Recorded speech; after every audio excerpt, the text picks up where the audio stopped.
que fazer quando o time de vendas não vende? Eu sei que isso acontece em alguns momentos, não é? E você, líder, fica completamente passado, sem saber o que fazer. Você olha para aquilo e fala: gente, já tentei de tudo, já fiz promoção, já desenhei estratégia, a gente já elaborou um monte de coisa. Cansamos de ligar para aquela base de lead e assim o resultado não aparece. Então, vou falar agora sobre algumas verdades duras, mas que de verdade assim podem fazer toda a diferença no seu resultado. Então vamos lá? Tá preparado? Tá preparada? Olha só. A primeira coisa que você precisa fazer quando a equipe de vendas não vende é fazer uma autoanálise. Por quê? Em muitos casos, vou usar esse termo, tá? A equipe é um reflexo do líder. Muitas vezes, quando você tem uma equipe desmotivada, trazendo pouco resultado, pode ser que o líder também esteja com essas características nesse momento. Eu sei que muitas vezes o líder não consegue carregar, está sempre altamente motivado, fazendo e acontecendo. Mas é importante que você identifique se o seu comportamento também está alinhado com o resultado, com o propósito, com aquilo que você busca, e também, se você, líder, acredita no resultado. Esse é um dos primeiros pontos e é um ponto-chave, viu? Em relação ao desempenho comercial, ao desempenho de resultado, sabe? Do time comercial. Segunda coisa, essa também é bem difícil de conseguir, tá?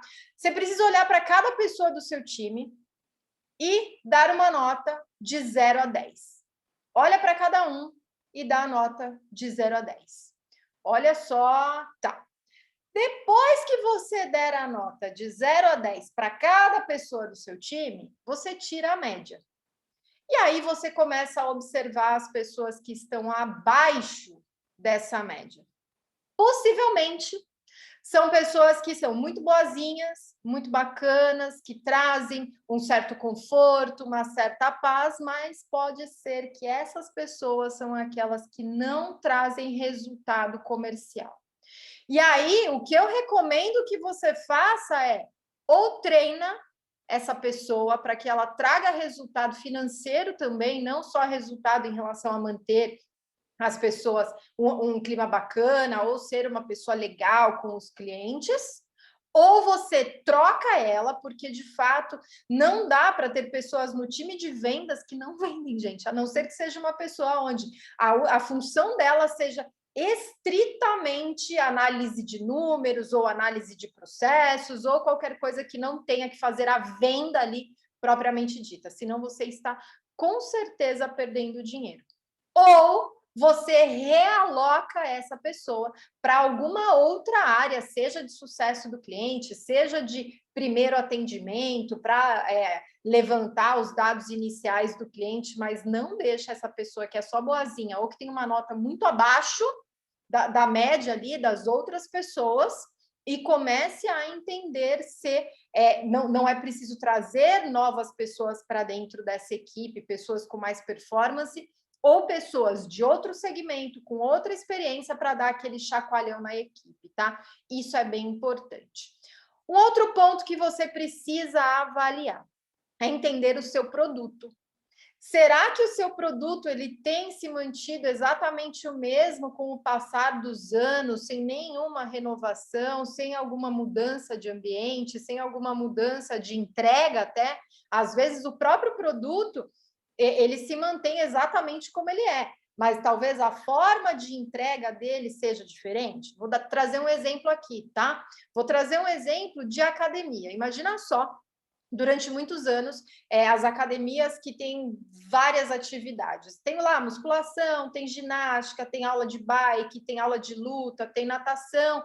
Durante muitos anos, esse foi um padrão das academias. Com o passar do tempo, começaram a surgir estúdios especializados em aula de bike. Começaram a surgir espaços específicos para treinamento funcional. Começaram a existir vários pequenos negócios que dividiam a atenção daquele mesmo cliente. O que aconteceu foi o seguinte: a pessoa ela pagava uma academia nesse modelo tradicional com várias atividades, mas ela também pagava essa outra academia, vamos falar assim, para esse outro estúdio que era especialista em alguma modalidade específica. E em alguns casos, o que aconteceu foi algumas pessoas deixarem de praticar atividade nessa academia, onde tinham várias atividades, e trocaram para fazer as atividades em locais específicos. Porque as coisas mudaram, a disponibilidade de informação mudou, o hábito de consumo mudou, e em muitos casos eles diziam: por que eu vou pagar para fazer uma atividade, várias outras atividades que eu não quero, ao invés de fazer uma única atividade que eu quero nesse segmento? Então, é importante que você avalie se o seu produto ele está alinhado de fato, se ele tem uma evolução com o mercado, se tem alguma falha até em relação ao produto ou até mesmo a precificação. Assim, você consegue identificar algum ponto aí que precisa ser corrigido. Outro ponto, gente, processo. Se você não tem um playbook de vendas, assim, passou da hora de ter um playbook de vendas. Se você ainda não tem, eu vou deixar o link aqui embaixo sobre o playbook de vendas para você poder utilizar ele dentro da sua empresa, mas é fundamental que você tenha os processos bem definidos e escritos, porque só assim você vai conseguir olhar para os processos e identificar se tem alguma falha que esteja atrapalhando ou diminuindo o resultado. Vou trazer um exemplo. Eu trabalhei num time onde a gente tinha muita reunião agendada, era venda consultiva, precisava ter o intermédio de uma pessoa para avaliar, entender o momento e fazer a venda. Então, era uma venda consultiva e tinham muitas reuniões agendadas. Só que, do momento da reunião até o fechamento de contrato, especificamente, demorava muito tempo, demorava quase uma semana para a pessoa fazer a reunião e fechar o contrato. E aí, a gente olhou produto, a gente olhou preço, a gente olhou tudo que poderia e estava de acordo. Ou seja, o problema possivelmente estava lá no processo, e de fato, o vendedor, ele fazia uma reunião e depois mandava o link de compra. Depois que finalizava a videoconferência, ele mandava no e-mail do potencial cliente o link para a pessoa comprar. Gente, o que acontecia? A pessoa esquecia, já tinha mudado de assunto, assim, não rolava. O que a gente fez foi, antes de desligar a videochamada, a pessoa já colocava lá todos os dados do cartão, já assinava o contrato ali junto com o vendedor. Gente, assim, eu não lembro exatamente qual foi o resultado, mas alavancou assim quase o dobro de vendas nas reuniões. Por quê? Tinha um erro de processo que foi corrigido. Outro ponto, faça análise win-loss. Análise win. Quando você dá ganho em alguém, quando você consegue efetuar uma venda, tente identificar por que você vendeu. É isso, identifica qual foi o ponto-chave que a pessoa comprou de você. E aí você pode usar várias estratégias para fazer essa pergunta, né? O que eu mais recomendo é que você pegue outra pessoa da equipe para dar boas-vindas para esse cliente e essa pessoa ter um roteiro de perguntas para fazer, do tipo: qual a sua expectativa na compra? Qual NPS você dá de 0 a 10, né? Qual a nota você dá? Fazer a avaliação NPS. Perguntar: o que te fez optar pela nossa empresa? E ouve, porque isso pode trazer insight incrível para marketing, vendas, para painel de objeção, para tudo que você imagina.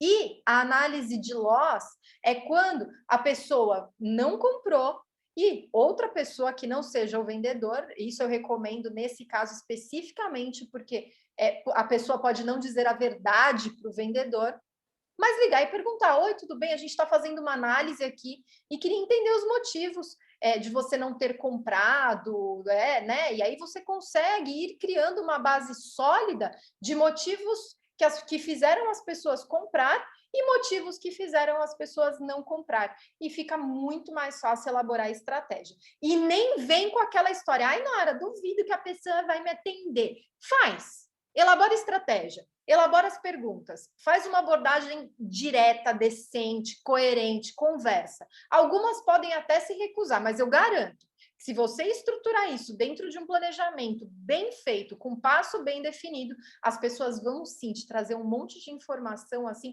super valiosa, tá? Outro Outro ponto, gente, acompanhamento constante. Time comercial não tem jeito, precisa de acompanhamento constante. E o líder precisa conversar com as pessoas. Eu recomendo a reunião de japonês, que eu apelidei carinhosamente.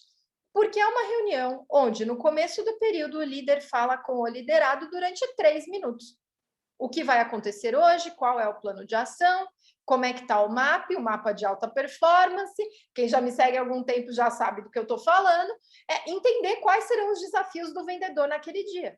E, no final do dia, avaliar o que deu certo, o que deu errado e qual vai ser o planejamento para o dia seguinte. Gente, no mínimo, os vendedores começam a olhar para esses números e entender se teve algum problema no meio do caminho que evitou a venda, o que aconteceu por ali que não deu certo. E isso é fundamental, que o líder consiga acompanhar para que ele entenda de fato o que está dando certo, o que está dando errado, e é agora, nesse momento, onde possivelmente o líder consiga descobrir quem é o vendedor que está comprometido de fato, que quer resultado, e quem é aquele vendedor que está lá só para cumprir tabela. Isso, assim, é um indicador poderosíssimo. E minha última dica aqui desse vídeo é o seguinte, gente: treine a sua equipe. É treinamento constante, gente. Não adianta você oferecer um treinamento e achar que vai mudar a vida das pessoas. Não. É um treinamento, é acompanhamento desse treinamento, é fazer com que cada membro do time seja comprometido. Aprenda um conceito, execute o conceito, avalie o que deu certo, o que deu errado e incorpore no processo, tá? E a partir desse momento, eu quero te lembrar que as vagas do Fórmula de Atendimento 5 estrelas estão abertas. Eu vou deixar o link aqui nesse vídeo, que é o meu treinamento de atendimento e vendas focado em alta performance. Então, se você quer treinar a sua equipe, aqui embaixo tem um link onde eu vou treinar a sua equipe. Um módulo por semana. São 12 semanas e a sua equipe vai conseguir entender de fato como oferecer um atendimento de alta performance focado no próximo passo e como utilizar técnicas de vendas que, de fato, mantenham resultado coerente, mantenham resultado constante e que eles saibam o passo a passo de como construir, desde uma prospecção comercial efetiva, o passo a passo da conversa, focando sempre no fechamento em vendas. E, claro, também sobre gatilhos mentais, como lidar com objeções. Então, se você ainda não se inscreveu e não inscreveu a sua equipe aqui nesse treinamento, você, vou nem falar nada, tá? Mas ainda dá tempo. Clica aqui, vem fazer parte do time, vem fazer parte da minha turma que, assim, tem resultado de alta performance. Espero que você tenha gostado desse vídeo. Um super beijo e até o próximo.